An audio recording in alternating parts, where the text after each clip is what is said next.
another Christmas gift idea. Ay! Okay. Ang maganda dito is hindi siya pang regalo. Ayan.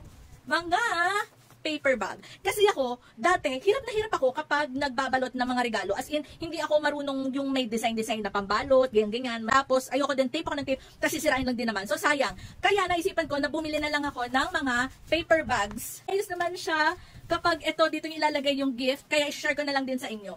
3 color yung kinuha ko lang din. May iba't iba siyang kulay. Hindi lang itong 3 to. Meron din siyang pink, may orange, may yellow, may brown, may white, may black. Madami pang iba. Pero ito, since Pasko nga, kaya itong 3 ang pinili ko na kulay. Anyways, ito yung color green. Ito yung color red. Dark red. O, diba? Dark red. Parang maroon red. Ganon siya. Kasi ito bright red eh. So, mas maliit na version. Ang maganda dito is hindi siya basta-basta nasisira. Ayan, so ganyan yung pinaka-handle niya. Maganda siya, as in matibay yung pinaka-handle niya.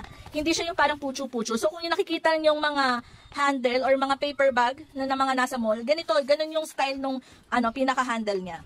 Kaya kung naghahanap man kayo, tamad na rin kayo na magbalot ng mga pangregalo, I suggest mag-try na rin kayong bumili nitong mga ganito na mga paper bags kasi okay na okay rin siya. Lalagyan nyo na lang siya ng kahit ribbon nakalagay Merry Christmas, ganyan. So okay na siya. And super feeling niya naman. Hindi naman siya pucho-puchong tignan. So again, nandiyan sa Yellow Basket. Mura lang to. 25 pieces. Meron silang ganun. Tigto 25 pieces. Bahala kayo or kung gusto nyo pa isa-isang piraso. So again, check out na sa Yellow Basket.